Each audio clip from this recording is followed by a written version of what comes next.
Hi, I'm here with my friend Peter Kelly. Him and his wife Cathy have the popular YouTube channel Woodland Escape. I finally get a chance to visit with Peter here at Kelly Station. So, Peter, thank you for having me here. It's our pleasure. I'm glad you came, Tom. Oh, it's a lot of fun. So, what on earth are you doing here? What is this place? Well, it started with basically with building a log cabin, a settler's cabin, and as you can see, it's kind of evolved into fortifying it, which was commonly done in the time period that Cathy and I portray, which is mid 1700s. And if you think about all the major forts, Fort Niagara, Fort Erie, those were government funded. But for every one of them, there were literally hundreds of fortified homesteads on the frontier in both the Canadas, but mostly in the States.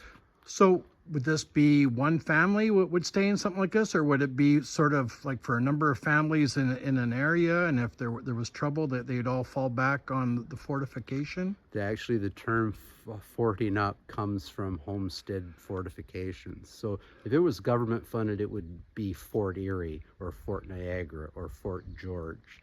If it was a fortified homestead, someone would take the initiative in turbulent times to take their homestead and fortify it. The farms and what have you were outside of the walls, but it was an area where neighboring families could fort up, as I say, where the term comes from, if they were being attacked on the frontier. And yeah, we undertook this project, and daunting to say the least. We have a little over 400 feet of palisade wall. I'm down to about 60 feet to finish the actual palisades. I've got one other structure I'm building, a beehive oven, and I might take a rest after that. Right on. So we call this a Cedar Hollow Tavern. I wanted to call it the Cedar Holler Tavern, but Cathy thought that was a wee bit too redneck. So I did some research, and this is the typical size of early settlers' cabin. And what I find amazing is some of these families that would dwell in this structure would number often into the teens, and I find that well, in today's world, pretty hard to imagine.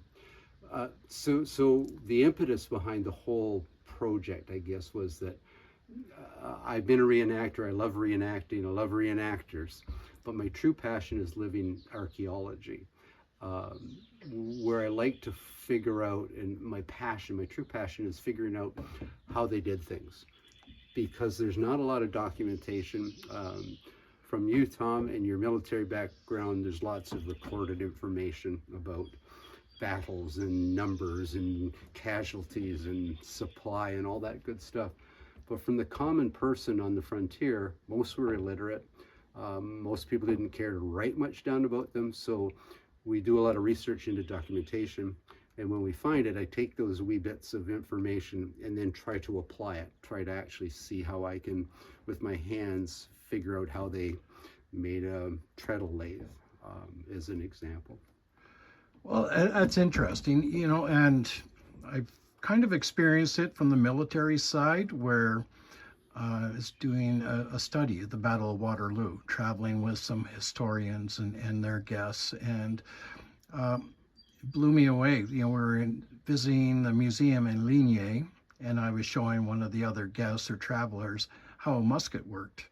And the historians gathered around because they had no idea. And I thought, you've written books, you've talked endlessly about it, but you don't understand the minutia of how a musket works, right? So I guess my point is, reenacting gives you a really practical lens on how things worked, functioned, how things were actually done, things that can't be conveyed on the pages of a textbook. No, absolutely they can't. And we often think of our ancestors as struggling, and there's no question that life was hard, life was simple, but they were able to not only, I guess, survive, but they thrived in that environment, in that technology.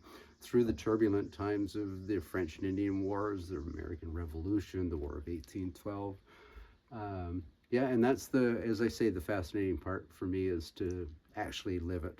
And people say, well, you dress in some pretty funny clothes. And I'm going, no, occasionally I change into modern clothes. And I do this so much that when I put on modern clothes, I go, now I've got my funny clothes on.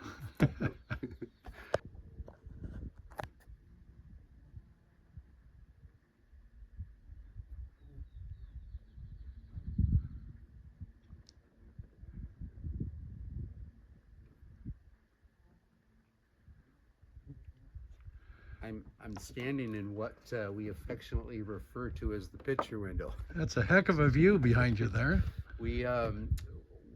It was actually Cathy's suggestion that we fortify the homestead. I was going to actually build a standalone fort in an area about 100 yards from here, and it would have just been our cabin and blacksmith shop here.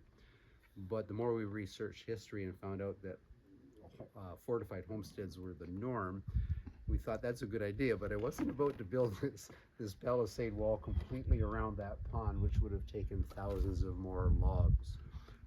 So I struggled with how to come up with a way to, if it was a real scenario, how would I defend in this direction without in Cathy's desire to keep a visual of the pond for aesthetics. So we come up with the picture window where I mount my swivel gun or wall gun here, which allows me to defend this entire area to the east.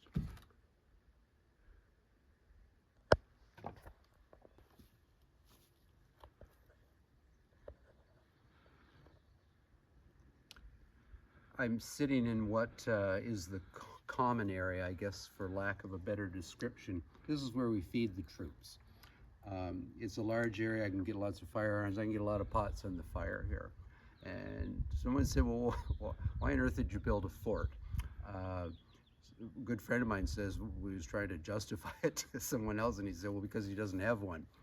The reality is what I'm attempting to do here, and I hope it comes to fruition, is I'm trying to build a refuge for living historians.